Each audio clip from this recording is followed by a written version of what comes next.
Thank you for joining us for yet another episode of That Solo Life, the podcast for PR pros and marketers who work for themselves. People like me, Michelle Kane with Voice Matters, my wonderful co-host Karen Swim from Solo PR Pro, and today we are joined by another wonderful guest. We're so excited when we have guests. Today we welcome Elaine Pofelt.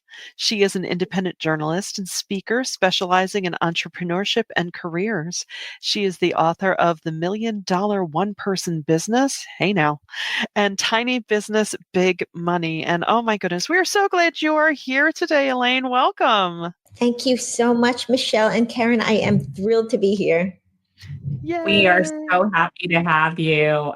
This is great. And you are so perfect for our audience because you are sitting squarely in two big areas of interest: media, and then how we can crank up businesses that fit our needs. And that's not always a revenue amount, but just, you get to talk to so many people that successfully have achieved their dream. And so we're interested in hearing your insights and tips today. I'm so excited to be here because I think many publicists have been independent long before being independent was a trend. And they've been on the front lines of learning this from the ground up. So I feel like I'm talking to an audience of masters, and we can take the level of the information up a notch because of that, which is wonderful. That's great. That is our audience. They are smarties and are seasoned at doing this, and they know how to survive. That's for sure. Isn't that the truth? And, you're a leading voice in the future of work movement, right? And you've had the chance to speak to so many successful tiny business owners, especially as we're on the cusp of some change in the United States. What trends are you seeing today as you speak with these leaders and owners? The biggest trend I'm seeing, Michelle, is the use of AI. I think publicists and marketers are really diving into learning it. It isn't that hard. I think we read all the articles a few years ago, and it sounded like we would have to be majors in robotics. But now we're saying, ChatGPT is kind of like using Google. And a lot of people I know are just experimenting with it and saying, can you please do this? And seeing what it can and cannot do, and playing around with the prompts and figuring out what they can ethically use it for and what they shouldn't be using it for. And I think it's very exciting. It almost reminds me of cloud computing when that started, which was a while ago. But if anyone has been around for a while, they remember before QuickBooks and FreshBooks, there were these Excel spreadsheets, and it was really hard to keep it. Now it's done by AI, but that was game changing because people didn't need to pay for a bookkeeper. If they learned double entry accounting, they could keep their own books. So it made it more accessible for the average person to have a business. And now AI is making it that much more accessible. You just said something that is so interesting that I think we don't think about because, PR people, we always focus on the client, the work, and our heads are down. But you just unlocked a big key. It's not just learning how to harness that information on behalf of our clients. And it is a big technological shift. This is going to be one of those moments in history that becomes a milestone that we looked on, just like you said, with personal computing or the cell phone or the way that email changed our lives. But this also makes it a little bit easier to build a business with AI. And think about that, how we can really scale by using AI tools because we can get rid of some of the administrative work and we can streamline some of the workflows. Are you seeing that tiny businesses are really leaning into that aspect, the business building aspect of AI? Absolutely. They're using it in a lot of different areas of the business. Record keeping is one, bookkeeping, for instance, bench accounting uses AI, and you don't need to do double entry accounting. It just pulls everything in, although there is a real bookkeeper involved. Marketing, there are a lot of publicists that are also involved in social media. And what I'm seeing is people might use AI for prompts to come up with ideas for posts. I don't think the AI posts are that great. They usually need tinkering. But for instance, if you're kind of falling behind on things, what I'll sometimes do is say, please extract the key points from my own article, because I know what the source of the information is.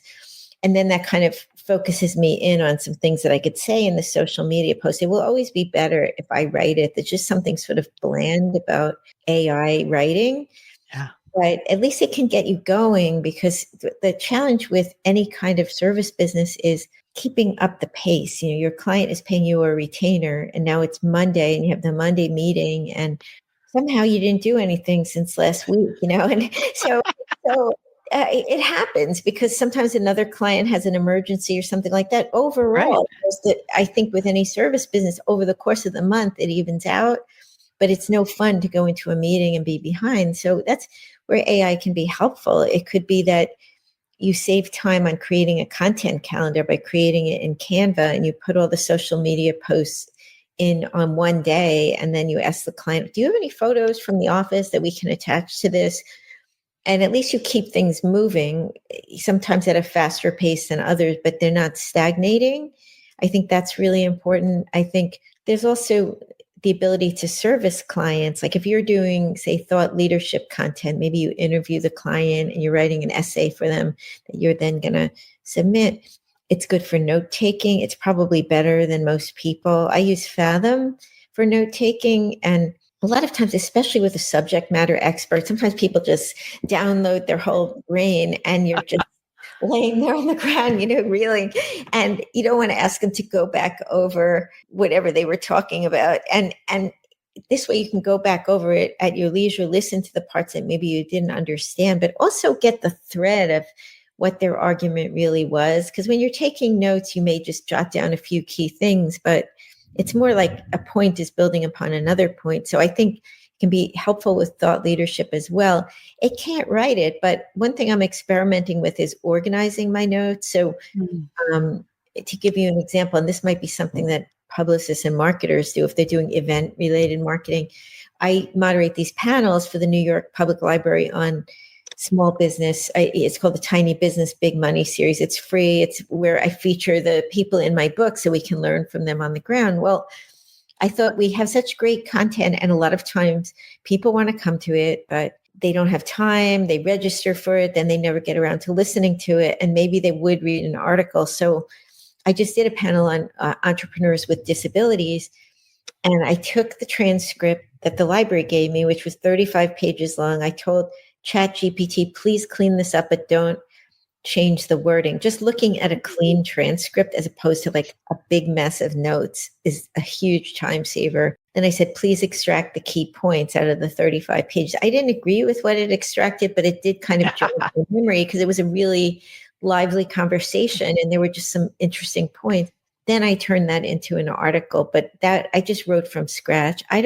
I'm sure there are people that are experimenting with having AI write the stuff, but I just don't think it's as good. It's not as good at the synthesis. It's good at summarizing and organizing, but not synthesis.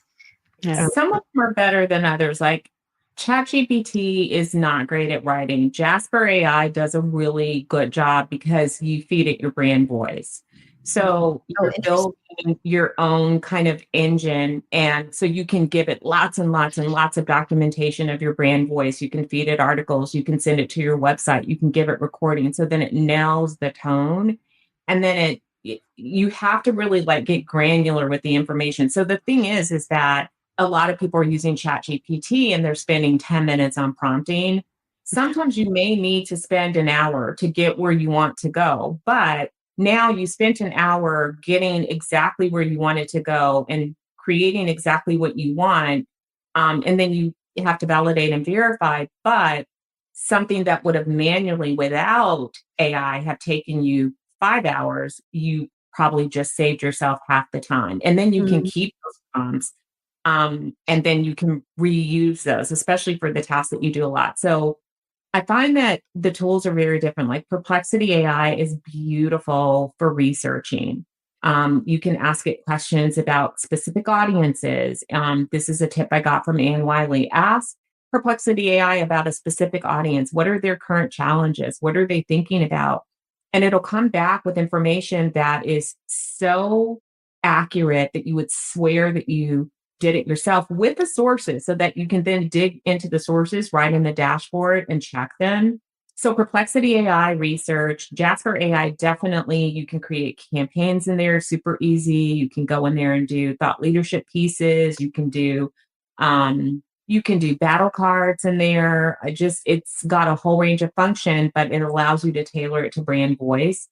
And ChatGPT is good for some of the simple stuff, but you really have to like keep drilling down to get where you want to go with ChatGPT. So it can be a little bit more work. And then Arc and Blackbird, there's so many, tools out there that do different things.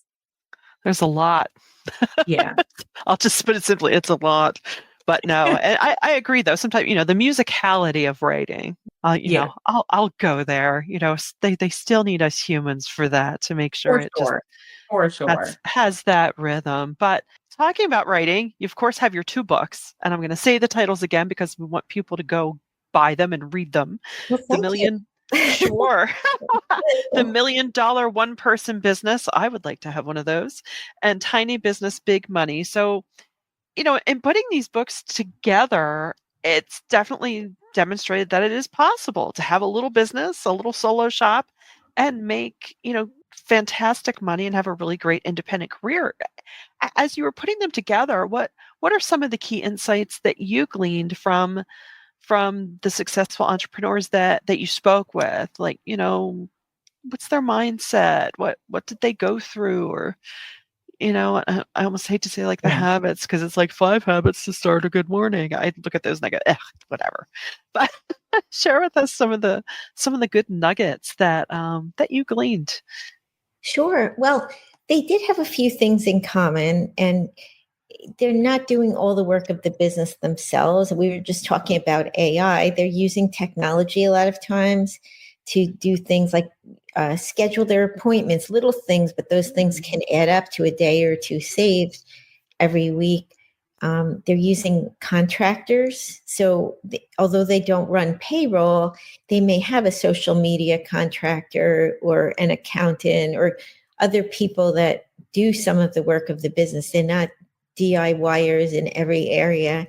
Some of them are doing e-commerce, and they're using things like Fulfilled by Amazon. They're not having a truck pull up with a giant pallet full of goods on their driveway. They usually have that happen once and then no more. Yeah. That's it. So I think they're willing to hand things over, which is really important. I would say a lot of them have standard operating procedures in their business, which is so dry and boring, right? Who wants to write those? But if you're going to have other people do things, what does a good headline look like if you're training people so they can refer back to it? Sometimes it's via a video, audio, a written page in a notebook, or online, an intranet, whatever it is, they're writing down what good looks like for them. And that's really helpful because a lot of times these businesses are so lean, they can't sit there and train somebody for hours and hours. And the person might not even want to be trained in that way. They might like to learn from YouTube or something. So there's that. I would say some of the reasons that they're successful will seem obvious to people, but most people don't do them. So I would say they close the knowing doing gap. One example is consistently showing up and doing what we say we're going to do. People that do that are out of the ordinary. I mean, a lot of people, there are a lot of ups and downs in running a small business, right? Some days it would be easier to mentally check out, especially if you have a difficult or stressful client. Yeah. They find ways to build it like a practice, a practice like a yoga practice or a martial arts practice where they keep showing up. Because if you don't really keep showing up, that those breakthroughs will not come. And the breakthroughs always come when you least expect it. And they often come somehow in interactions with people that really rub you the wrong way. I don't know what that is.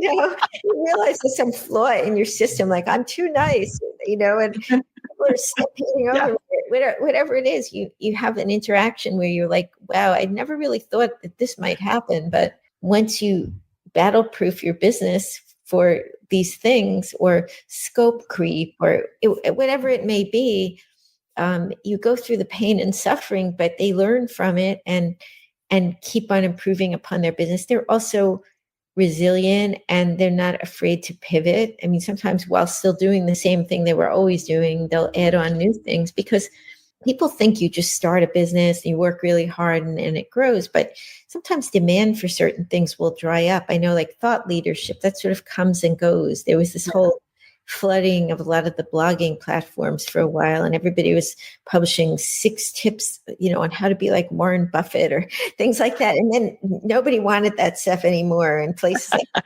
Post got very strict. So to run a business sustainably, we have to tune into those things and realize that they could dry up overnight. And I know my business started out as 100% journalism the first 2 years when I started it in 2007. And then we went into that terrible recession, and I realized a lot of the publications were folding, and my skills could be repurposed into doing other things like ghostwriting and blogging and social media and even consulting on books. And that gave me a diversified income stream. And I think that is so important, whether you have a small agency or you're an agency of one, is thinking about your skills and how they might be used in different ways and doing it regularly every quarter or even every month if things are changing quickly, because all of a sudden something can catch on. Like say there's some new really great research tool and AI that's even better than Perplexity, and you're involved heavily in research. Well, you're going to have to find something else to do. And it's very anxiety provoking, but I think we can also tap into a wide variety of other skills too. Maybe like, for instance, speaking. A lot of people in PR and marketing are very articulate, very confident speakers, and they're kind of behind the scenes, but you could come back out in front. You can teach. There are a lot of students learning this stuff. That's a source of income. There are a lot of online courses. Those have gotten very competitive, but if you're really good in anything, you will stand out and you're willing to learn all there is to learn about it. We're not all willing to learn all there is to learn about every single possible area that we can make money in. So it's like picking one or two and saying, which ones are the low-hanging fruit for me personally? Like, I'm a big ham. I love to speak, so I'll do that one. But I really don't want to do, email marketing because I don't like setting all that stuff up on SurveyMonkey. And not Survey. Yeah, I always get those mixed up. The other one. The other one. The other primate-based. The other zoo animal. Yeah. So it's like knowing yourself and what you're willing to do or not do, and then just doing it. Whatever you will do. It's the same way I feel about exercise, right? When you look at people throughout their lifetime. Yeah. I mean, I really feel I should be lifting weights, honestly, to preserve muscle mass, but I hate doing it. So I feel like if I do yoga and walking, at least it's better than nothing, right? If I only force myself to lift weights, it would never happen at all. So it's better to do something you will do than something you won't and think you're going to do it. So that's another thing. I think they really know their strengths, and they bring a lot of personality to the businesses, and they're not afraid to hide it. They don't have a switchboard that says, press 1 to get to Elaine, press 2 to get to Elena, press 3, etc. They own the fact that they're small. And I think people like that now because everything is so impersonal. Think about renting a car and how aggravating it is. You're like on the phone, 3 hours later, the phone is still on and you're driving along. You're like, you hear a voice somewhere and you're like, oh, wait, who is it? People are sick of that. They want the real person. And that's true. I think ultimately what we're all selling is trust in a business, that not just trust that you can do the job, but trust that you're on their side and that you really care. And you may not have all the answers as a publicist. When you're pitching me a story, there's no way to know what else I'm working on at the time. If Forbes told me another reporter is working on something, or someone else recently covered something in a competing publication that's too similar, you're just putting it out there and you may not really know, but you got to just experiment, and your clients will know that if you're honest with them, that you're doing your best and that you're a collaborator with them. You're not the Wizard of Oz. You're not this all-knowing person, but you're a collaborator, and you're also a listener. Like they may be picking up certain signals from the marketplace, and they can have good ideas too. So I think a lot of it is that too, that they feel listened to. They feel like you're fighting for them, but you're not going in with a big ego. You're willing to work closely with the media to see what they need. And there's also so many ways of getting things done, I think, that are important. Like sometimes I know when I sometimes do thought leadership pieces for people, maybe their thoughts are not as cutting edge as I thought in their area, and you can try to push them a little bit past that point. But if maybe their ideas are still baking, maybe they're in mid-career and the idea is going to come to them in later career. Sometimes maybe a way to get them publicity would be to go on, I'm forgetting what it's called now. It was called Harrow. Yeah. Source of Sources, SOS. Yeah, Okay, SOS. yeah, they renamed it, and and get them into a story that's already in progress to at least get the ball rolling, so they have some media clips. Yeah. Whatever it is, as long as you're keeping some momentum going and they're getting the recognition they deserve, then I think you will continue to build your business. Yeah, I love that. Those were great tips. And I'm glad that we have a transcript, because I know that our listeners are going to want to highlight some of those tips that you learned from entrepreneurs. So one other thing that is of interest is that we know that, the economy, it goes through cycles, and you have to create a business that's sustainable. And, in our lifetime, we've seen some really big things happen, 911 and the global pandemic. And so because you are, working with so many people that have been able to create these incomes that can sustain your business, talk to us about, how we should be looking at our revenue mix. How do we figure out the right mix for our business that's going to carry us through good and bad times? That's a really good question. There are a few things that I want to unpack here. One is, even though I'm the author of the $1 Million One Person Business, that number isn't relevant for everybody. You could be living in a rural area, for instance, and live on much less and need much less to get by. So I don't want anyone listening to feel badly that for them, really the goal is $100,000 in revenue or whatever it may be. You know your number, and it might be different for someone else.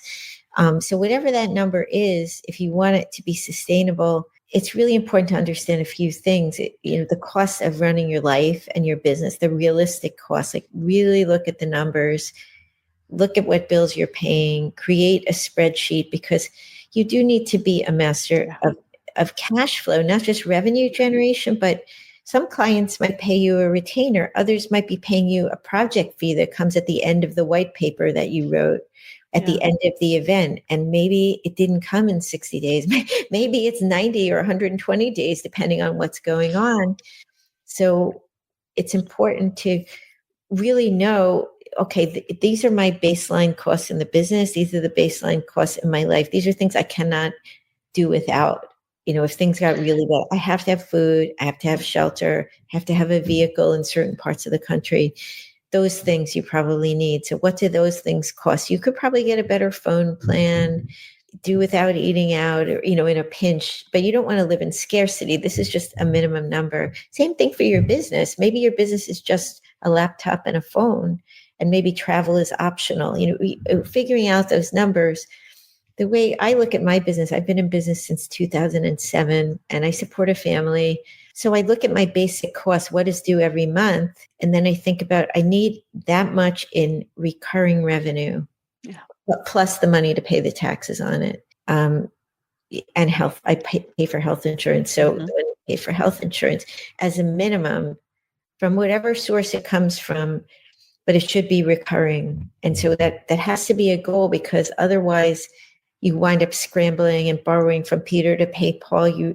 So new business development has to be a part of our busy lives. And that is very hard to fit in, but that's where AI and all these other things come in. Think about all the appointments that we all schedule, right? If you use Calendly or schedule once, I know that gave me back one day a week just using that.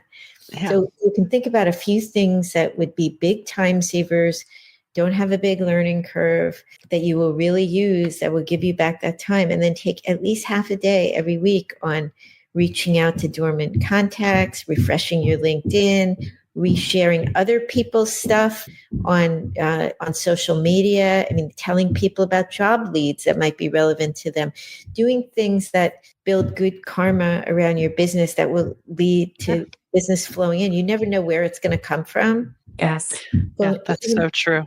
and even just going on lunches, like sometimes, especially with the cost of restaurants and things now, it's easy to do a Zoom call, but there's no substitute for having a drink or a cup of coffee in person with somebody. You just know them in a whole different way. And it can last a lifetime. I have people that I've met once, and I feel like the relationship was so much deeper for that one meeting. Yeah. And sometimes, like for me as a ghostwriter, people want to know what you're like to work with, and they don't always tell you that. And so they'll invite me out and say, like, I'd love to get your advice. I would like to write this blog. If you wouldn't mind coming into New York City. I live outside of New York City, like an hour outside. And I'll usually go in because I think I always like meeting new people. I'm just curious about what they're going to be like. And I just am a social person. But a couple of those people that I didn't think were book clients ended up being, and they were kind of feeling me out.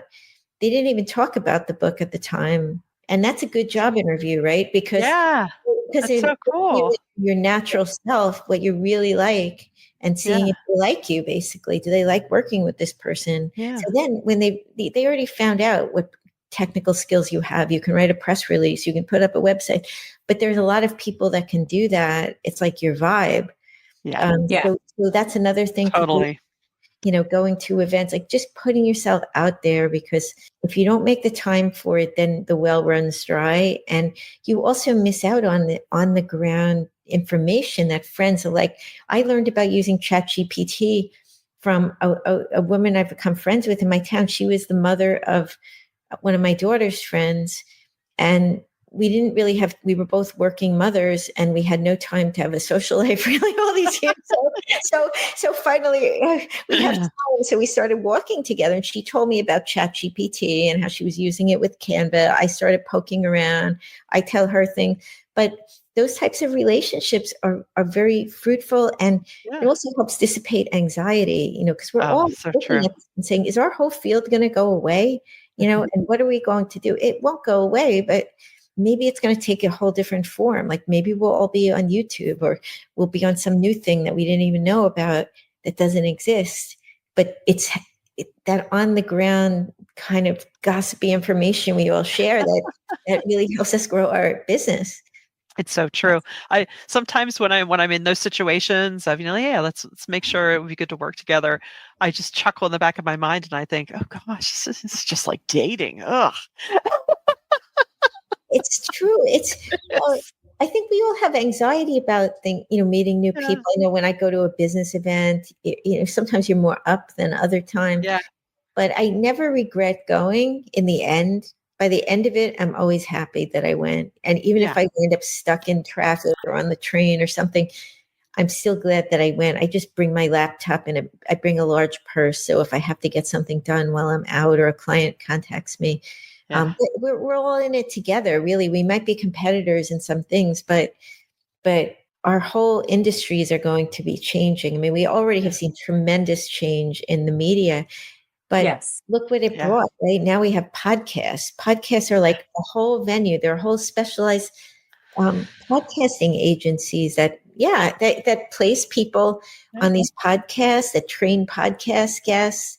So new things will come about to replace the ones we're comfortable with. And we really have to be lifelong learners more than ever before. The other factor is people's careers. Steve King in Emergent Research has been talking about this. Our careers used to be 40 years. Now they're 60. A lot of people working a long time, and not just because they have to. Sometimes for brain health, it keeps us sharp. It keeps us connected socially. It gives us a sense of purpose.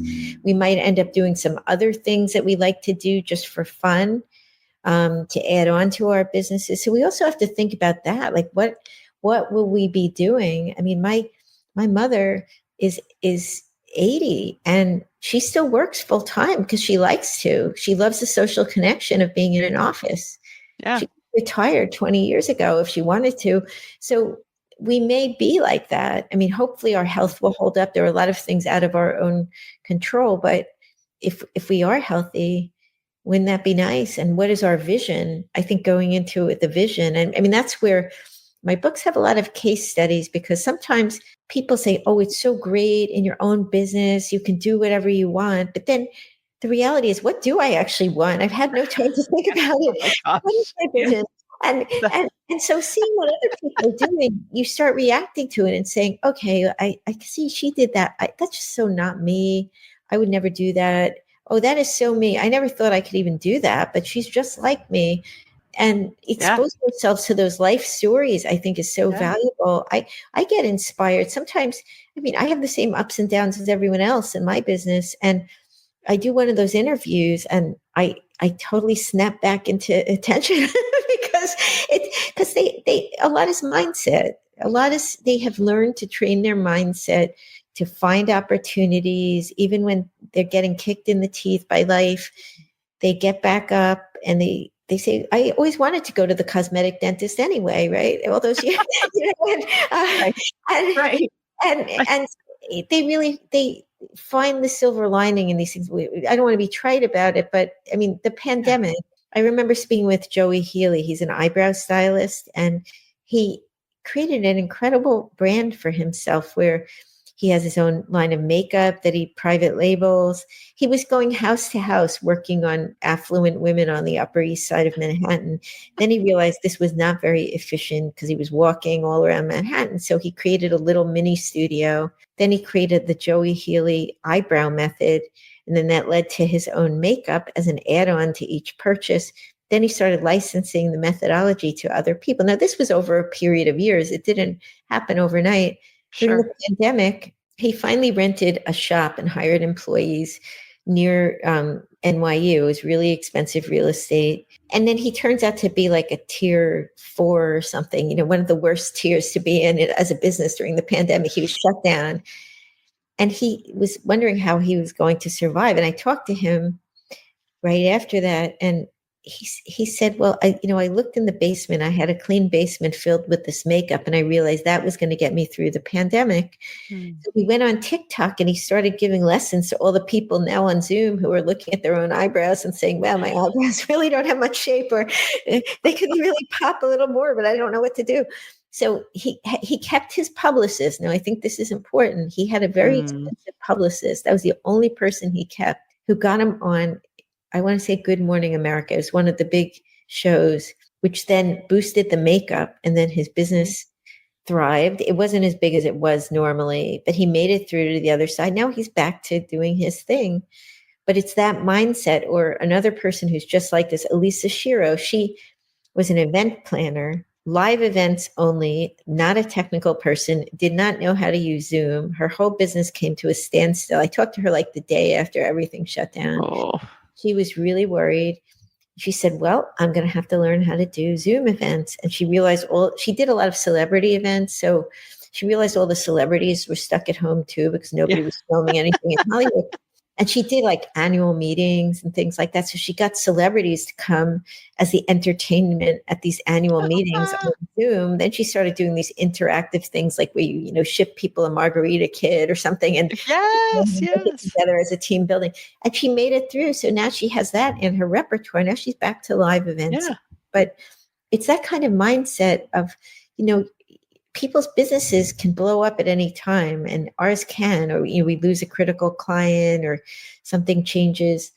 So we have to be ready to really be resourceful and realize it's not always our own fault that it happened, but we can take ownership of the way out, and it may take some experimenting. It always helps to try to keep a cash cushion for those purposes, or at the very least, keep a good credit rating. So if you need to use your credit cards for a while, business credit is part of life. I mean, big businesses use credit. So you shouldn't feel bad if you have to use a business credit card here and there. There's no support system for the independent worker in this country, really. So we have to be our own support system. But we can get through it. And I think it is through the sharing of our stories that really helps. And you are both really on the front lines of that, bringing people together in this way. I love Thank that. you. Oh my That's goodness, such yeah. a good note to start to wrap up on too. And Yes. oh my gosh, we're going to have you back because we want to Yes. talk about the media, of course. So we'll book another time with you because we want to cover that topic. But this has been really rich. And, I couldn't agree with you more. I say this to myself a lot too, is that, the battles are won and lost in your mind first. They Oh, really so true. are. And it sounds so simple, but it's hard to train your mind. It's hard to get that discipline where you decide that you're going to keep moving forward in spite of what is in your way. It's that mindset of seeing optimism in spite of what the temporary circumstances, because life is life and that's never going to change. It's going to have some thorns along with the roses, and we just have to decide that we're not going to let that stop us. I love what you said about the knowing and the doing and just showing up every day. Yes. And Yeah. that's Yeah. it And sounds simple, but it's hard. Well, it's so and good. Oh, go ahead, Michelle. I'm no, no, sorry. please go. No, go right ahead. Well, I was thinking with publicists, a lot of times there is so much rejection. I mean, even for freelance journalists, there is. And anything we can do to build a thicker skin is really important because there are so many people out there that are just in a bad mood, Yeah. nasty, will literally tear you to shreds over nothing. Yeah. And we deserve to tell our stories and to reach out, and not letting those types of people discourage you or let them define you or tell you you have no value is really important, because we have to be able to persist in these things. I mean, it's the same thing with being a book author. You'll get a lot of good reviews and then the one bad review will stick in your head. You realize, well, I'm not for everybody. Some people don't even think anyone should be independently employed. So anything I say will offend that person. And I Yeah. have to just let that go. They're not my tribe. They're not on my side. And let it go and not ruminate on it late at night. I mean, I think we all tend to do that, right? Like you get 100 compliments about things and then the one nasty person or nasty thing said. But it's so important for people in this field in particular to really embrace that, because it otherwise will stop us from realizing our potential and doing what we're meant to do, and from trying to really play big. When you play big, you're going to be exposed, and you're going to be in the limelight sometimes, and there will be detractors and Oh, people that yeah. want to tear you down, but you just have to ignore them. And it's hard to do, and some days easier than others. But that's where the community really helps. I think just Yeah. having friendly people in your industry that can talk you down from the cliff. For sure. For sure. And our listeners are, and everyone at Solo PR Pro, they are that great community. So as we do end our lovely conversation together today, what's the best place where our listeners can find you? A website or LinkedIn or? LinkedIn is great. I'm on LinkedIn, Facebook, and Twitter under my full name, Elaine Pofelt, which is in the show notes, or on Yep. Instagram, I'm in $1 Million One Person Business, whichever one you reach out to me. Love it. Right back. I'm always happy to hear from people. It makes me a better Oh, journalist. So definitely say hello. And I really appreciate this opportunity. This was so much fun. likewise, This we was appreciate you. Yeah, this was so inspiring, and I meant it. We want to have you back again because we Yeah, just tapped a tiny sliver of all of your expertise and knowledge. But I have a exactly. feeling, Elaine, that today you have helped some people reset course and that you have inspired the burned out among us, the tired, the discouraged. So thank you for that. That's just I know that I walked away with something and I'm Yeah, feeling like, oh, okay, I got some good ideas. I'm ready to go. exactly. I'm okay. And to our listeners out there, we hope you're nodding your heads as well. And if you found value in this conversation today, which of course you did, please do share it around and let us know what you think at soloprpro.com. And until next time, thanks for listening to That Solo Life.